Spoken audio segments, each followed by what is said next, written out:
ప్రముఖ bike rider YouTuber Sunny Yadav తండ్రి మనతో ఉన్నారు. వారితో మాట్లాడే ప్రయత్నం ఏంటి ఆ అబ్బాయి కనిపించలేదని చెప్తా ఉన్నారు. ఏం జరిగింది, మీకు ఎలాంటి సమాచారం? మా అబ్బాయి 29 రాత్రి సుమారు 8 గంటల ప్రాంతంలో చెన్నైలో ఎయిర్పోర్ట్లో అరెస్ట్ అయినట్టుగా మాకు సమాచారం వచ్చింది. అది సోషల్ మీడియా ద్వారా వచ్చింది నాకు. కానీ నాకైతే వాళ్ళ పోలీసు వాళ్ళ నుంచి కానీ ఎన్ఐఏ నుంచి కానీ రాలేదు. అది ఉగ్రవాదులా లేకపోతే వేరే వాళ్ళు చేశారా ఏందని మాకు ఇప్పుడు కూడా తెలియదు. దీనికోసం నేను పోలీసులు ఆలోచన చూస్తున్నాను. నేను ఎందుకు చెన్నైకి ఎందుకు వెళ్ళాడు, చెన్నైలో ఎవరున్నారు, ఎవరిని కలవడానికి వెళ్ళిన సందర్భంలో అదుపులోకి తీసుకున్నది ఎవరు? చెన్నైలో యూట్యూబర్ చెర్రీ అని ఉంటాడు. మామూలు సాధారణంగా వాళ్ళ ఇంటికి వెళ్తూనే ఉంటాడు. ఇతను అక్కడికి వెళ్తూనే ఉంటారు. ఇందులో ఈ మధ్యలో ఇన్వెస్టిగేషన్ కూడా జరిగింది కదా, బెట్టింగ్ యాప్. ఆ ఇన్వెస్టిగేషన్ జరిగిన తర్వాత ఇక్కడ మొత్తం అన్ని క్లారిఫికేషన్ అయిపోతారు. చెన్నైతో పనులు చెన్నై వెళ్ళారు. అక్కడ ఇంతకుముందుకు పాకిస్తాన్కి ఎప్పుడైనా వెళ్ళారా? ఒకవేళ ఇప్పుడు గతంలో ఎన్ని నెలల క్రితం వెళ్ళొచ్చారు? అక్కడ ఎన్ని రోజులు ఉన్నారు? పాకిస్తాన్కి ఫిబ్రవరిలో వెళ్ళారు. ఫిబ్రవరిలో వెళ్ళి సుమారుగా ఒక 1.5 month 2 months మధ్యలో ఉండొచ్చు. అక్కడ ఈ ఉగ్రవాద దాడి జరగకముందే ఇండియాకి తిరిగి వచ్చాడు. అతను వచ్చి ఇక్కడ ఇండియాలోనే ఉన్నాడు. వచ్చిన తర్వాత బెట్టింగ్ యాప్తో కేసు ఉంటే ఆ కేసు కూడా అది బెయిల్ వచ్చేసింది. దానిపైన అది కూడా క్లారిఫై అయిపోయింది. అయిన తర్వాత మళ్ళీ ఇప్పుడు ఈ పాకిస్తాన్ కొత్తగా మళ్ళీ క్రియేట్ చేశారు. ఇప్పుడు అది ఎన్ఏబుల్ చేసేది తెలియదు, మరి వేరే వాళ్ళు చేసేది తెలియదు. ఇప్పటివరకు మేము కూడా ఆందోళన ఉన్నాం.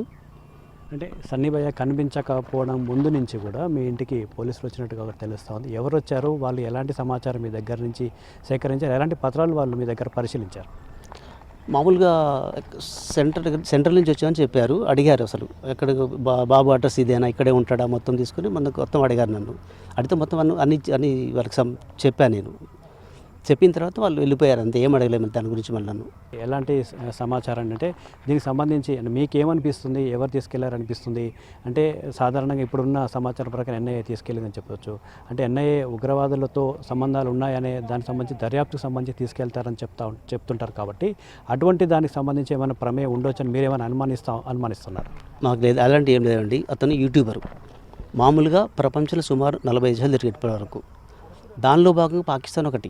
అంతే తప్ప అతను ఉగ్రవాదులతో సంబంధాలు, తర్వాత మల్హోత్రతో ఇన్ని చాలా మాట్లాడుతున్నారు. కానీ ఏమైనా రాంగ్ అసలు అట్లా మాట్లాడడం తప్ప. అసలు పత్రికలు ఇష్టం వచ్చినప్పుడు కానీ, వార్తలు కానీ, సోషల్ మీడియా కానీ మాట్లాడుతున్నారు. అట్లా ఒక క్లారిఫికేషన్ రావాలంటే ఖచ్చితంగా అతను వచ్చిన తర్వాత క్లారిఫికేషన్ వస్తుంది. ఇంతవరకు అసలు కనీసం మరి ఎన్ఐఏలు తీసుకెళ్ళాలి, వేరే వాళ్ళు తీసుకెళ్ళి ఎవరు తీసుకెళ్ళి కూడా నాకు కనీసం ఇన్ఫర్మేషన్ ఇటు పోలీసుల నుంచి రాలేదు, ఎక్కడి నుంచి కూడా నాకు రాలేదు. నేను కూడా సోషల్ మీడియా చూసి మాత్రమే చూశాను. నేను తప్ప నాకు ప్రత్యేకంగా ఏం తెలియదు దీని గురించి నాకు. మీరు చివరిగా ఎప్పుడు మాట్లాడారు, ఏం మాట్లాడారు, ఎక్కడ ఉన్నప్పుడు మీతో మాట్లాడారు? నేను చివరిగా మాట్లాడినప్పుడు ఒక 4-5 days బ్యాక్ మాట్లాడా. దాని తర్వాత 3 days బ్యాక్ నేను ఒకసారి 29 నాడు కాల్ చేస్తే లిఫ్ట్ చేయలేదు. దాని తర్వాత ఈ న్యూస్ చూసిన తర్వాత నాకు అప్పుడు అర్థమైంది, ఇలా తీసుకెళ్లారని చెప్పింది. కానీ ఇంతవరకు నాకు ఈ రోజు వరకు చూశాను, సమాచారం నాకు ఇవ్వలేదు. ఖచ్చితంగా నేను వెళ్తాను, పోలీస్ దగ్గరికి వెళ్తాను, న్యాయస్థానం ఆశ్రయిస్తాను, వాళ్ళ దగ్గర నుంచి సమాచారం సేకరిస్తాను. అంటే నిన్నటి నుంచి కూడా కనిపించట్లేదు అనేది ఒక బాగా స్ప్రెడ్ అయిన నేపథ్యంలో ఎవరినైనా కలిసారా, ఎవరితోనైనా మాట్లాడే ప్రయత్నం చేశారా? మీ అబ్బాయి జాడ కోసం ఎవరి దగ్గర ఆరా తీశారా? లేదండి, ఇప్పటిదాకా చేయలేదు. నిన్నటి వరకు సాయంత్రం వరకు ఇన్ఫర్మేషన్ వస్తే నేను సాయంత్రం వరకు చూశాను. నేను సాయంత్రం ఇన్ఫర్మేషన్ రాలేదు. ఖచ్చితంగా ఈరోజు నేను వెళ్తున్నాను. అటు ఎస్పీ గారికి వెళ్తాను, ఎస్పీ గారి దగ్గరికి వెళ్తాను, అట్లా స్టేషన్కి కూడా వెళ్తాను. ఏం చెప్తారు ఫైనల్గా? మీరు మీ అబ్బాయి గురించి మీరేం డిమాండ్ చేయబోతున్నారు? ఫైనల్ చెప్పేది ఏం లేదండి, మా అబ్బాయి ఆచూకీ నాకు కావాలి అర్జెంటుగా. అతను ఎక్కడ ఉండడం సమాచారం పోలీసులు కానీ ఖచ్చితంగా నాకు ఇవ్వాలి. దాని గురించి తప్ప నాకు ఏం లేదు. ఇక ఒకవేళ ఎన్ఐఏ మిమ్మల్ని కూడా పిలిచి మీతో కూడా మీ దగ్గర నుంచి కూడా సమాచారం ఏదైనా కావాలని అడిగితే మీ సహకారం ఎలా ఉండబోతుంది? నేను స్పందిస్తాను సార్, నాకేం భయం లేదు దాని గురించి. ఎవరు వచ్చినా స్పందిస్తేనే సార్ దాని గురించి మాట్లాడతాను, ఖచ్చితంగా మాట్లాడతాను వాళ్ళ ముందు. మొత్తంగా 29 చివరిసారిగా నేను మాట్లాడాను. ఆ తర్వాత ఫోన్ స్విచ్ ఆఫ్ వస్తూ ఉందని చెప్తా ఉన్నారు.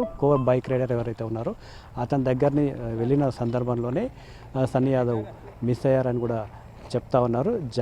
సన్నీ యాదవ్ సంబంధించిన జాడ తమకు వెంటనే తెలియజేయాలి, ఎవరు విచారణ జరుపుతున్నారో వాళ్ళకి పూర్తి స్థాయిలో సహకరించడానికి తాను తండ్రిగా సిద్ధంగా ఉన్నానని కూడా రవీందర్ చెప్తా ఉన్నారు. కెమెరామెన్ బాలుతో విజయభాస్కర్, NTV, నల్గొండ జిల్లా.